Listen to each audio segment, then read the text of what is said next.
11వ మహాసభలు మే నెల 3-4 తేదీల్లో రామాయంపేట పట్టణంలో జయప్రదంగా ముగిసినాయి.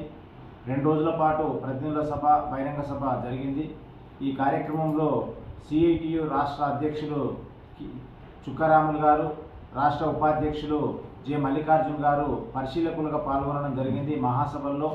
ఈ మహాసభల్లో మెదక్ జిల్లాలో కార్మిక వర్గం ఎదుర్కొంటున్నటువంటి సమస్యలు, దేశవ్యాప్తంగా రాష్ట్రవ్యాప్తంగా పాలకులు అవలంబిస్తున్నటువంటి విధానాలు మెదక్ జిల్లా కార్మిక వర్గం మీద ఏ రకమైన ప్రభావం చూపుతున్నాయో చర్చలు జరిగినాయి. ఈ చర్చల తర్వాత నూతన జిల్లా కమిటీని కూడా ఎన్నుకోవడం జరిగింది. ముఖ్యంగా ఈ చర్చల యొక్క సారాంశము, అదే రకంగా మొత్తం జిల్లాకు సంబంధించి 17 రకాల సమస్యల మీద తీర్మానాలు చేయడం జరిగింది. మెదక్ జిల్లా పరిస్థితి అంగట్లో అన్నీ ఉన్న అల్లు నోట్లో శని ఉన్నట్టు తయారైంది. పెద్ద ఎత్తున పరిశ్రమలు ఉన్నప్పటికీ స్థానికులకు ఉద్యోగాలు లేవు. ఇతర రాష్ట్రాల వాళ్ళు వలస కార్మికులు పెద్ద ఎత్తున రావడం ద్వారా స్థానికుల ఉద్యోగాలు కోల్పోతున్నారు. మెదక్ జిల్లాలో 6-7 మండలాల్లో పరిశ్రమలు పెద్ద ఎత్తున కేంద్రీకృతమైన అయి ఉన్నప్పటికీ ఈ పరిశ్రమల్లో కాంట్రాక్ట్ కార్మికులకు కనీస వేతనాలు అమలు చేయటువంటి పరిస్థితి లేదు. ఈఎస్ఐ లేదు, పిఎఫ్ లేదు, అదే రకంగా పర్మనెంట్ కూడా లేనటువంటి పరిస్థితి ఉంది. బీడీ కార్మికులు పెద్ద ఎత్తున ఈ జిల్లాలో ఉన్నారు. బీడీ కార్మికులకు వ్యవసాయం తర్వాత ప్రధాన ఆదాయ వనరుగా ఉంది.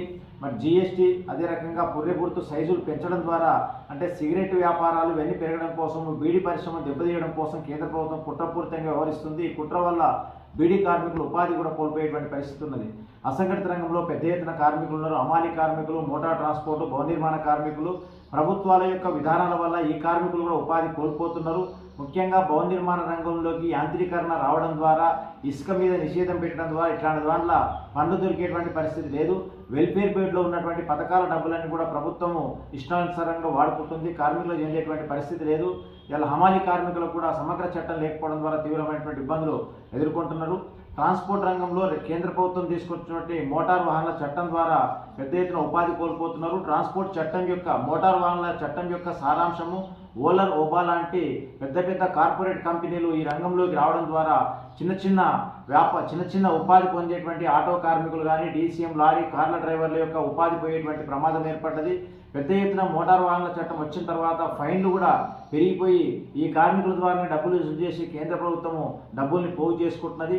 స్కీమ్ వర్కర్లు పనిచేస్తున్నారు. వీళ్ళు సంవత్సరాల తరబడి పనిచేసినా పర్మనెంట్ అయ్యేటువంటి పరిస్థితి లేదు. రాష్ట్ర ప్రభుత్వ శాఖల్లో పనిచేస్తున్నటువంటి కాంట్రాక్ట్ అవుట్సోర్సింగ్ ఉద్యోగులకు కూడా ఇవాళ రెగ్యులర్ అయ్యేటువంటి పరిస్థితి కూడా లేదు. అందుకోసం ఇవన్నీ సమస్యలు చర్చించి 17 రకాల తీర్మానాల్ని ఈ మహాసభ ఆమోదించింది. ఒకటి, మెదక్ జిల్లాలో ఈఎస్ఐ హాస్పిటల్ లేదు. అదే రకంగా పిఎఫ్ పొందుతున్నటువంటి కార్మికులకు పిఎఫ్ కార్యాలయం లేదు. పిఎఫ్ కార్యాలయం లేకపోవడంతో పటాన్చెరు లేదా అదే రకంగా సిద్దిపేట లాంటి ప్రాంతాలకు పోవాల్సినటువంటి పరిస్థితి వస్తున్నది. ఈఎస్ఐ హాస్పిటల్ లేకపోవడం ద్వారా హైదరాబాద్ వెళ్లాల్సినటువంటి పరిస్థితి వస్తుంది. ఈఎస్ఐ పిఎఫ్ పొందుతున్న కార్మికులు సుమారుగా జిల్లాలో 20,000 మంది కార్మికులు ఉంటారు. ఒక్క బీడీ పరిశ్రమలనే వీళ్ళు కాకుండా 20,000 కాకుండా ఇతర కార్మికులు సుమారుగా 16,000 మంది బీడీ కార్మికులు ఉన్నారు. మరి పిఎఫ్ కార్యాలయాలు లేకపోవడం ద్వారా యాజమాన్యాలు విచ్చలవిడిగా దోసుకుంటున్నాయి. ఈ దోపిడీని ప్రశ్నించాలంటే మీ సేవా కేంద్రాల్లో పని అయితే లేదు. పని కాకపోతే పిఎఫ్ కార్యాలయాల కోసం దూర ప్రాంతాలకు పోవాల్సి వస్తున్నది. అదే రకంగా డిప్యూటీ కమిషనర్ ఆఫ్ లేబర్ కార్యాలయం కూడా మెదక్ జిల్లా కేంద్రం లేదు. ఈ 3 కార్యాలయాలు ఏర్పాటు చేయాలని చెప్పి మహాసభ తీర్మానం చేసింది. మే 20వ తారీఖు నాడు లేబర్ కోడ్లకు వ్యతిరేకంగా జాతీయ సమ్మె జరుగుతుంది. ఈ సమ్మెను జయప్రదం చేయాలని కూడా తీర్మానం చేయడం జరిగింది. అదే రకంగా కేంద్ర ప్రభుత్వ రంగ సంస్థల ప్రైవేటీకరణను ఆపాలని చెప్పి, షెడ్యూల్ ఎంప్లాయ్మెంట్ 73 రకాల జీవోలను సవరించాలని చెప్పి, స్కీమ్ వర్కర్లందరినీ రెగ్యులరైజ్ చేయాలని, అంగన్వాడీ, ఆశా, మధ్యాహ్న భోజన కార్మికులు, గ్రామ పంచాయతీ కార్మికులు, మున్సిపల్ కార్మికులు, ఐకేపీ, వివోఏలు, విద్యుత్ రంగ కార్మికుల యొక్క సమస్యలని పరిష్కారం చేయాలని కూడా వాళ్ళ సమస్యల మీద కూడా తీర్మానాలు చేయడం జరిగింది. హమాలి, మోటార్ ట్రాన్స్పోర్టు, భవన నిర్మాణ కార్మికులు, అదే రకంగా షాపులలో పనిచేసేటువంటి ఈ రకమైనటువంటి కార్మికులందరి సమస్యలు పరిష్కారం చేయాలని చెప్పి కూడా తీర్మానం చేయడం జరిగింది. బీడీ కార్మికులకు అందరికీ జీవన భృతి ఇవ్వాలని చెప్పి, అందరికీ పిఎఫ్ సౌకర్యం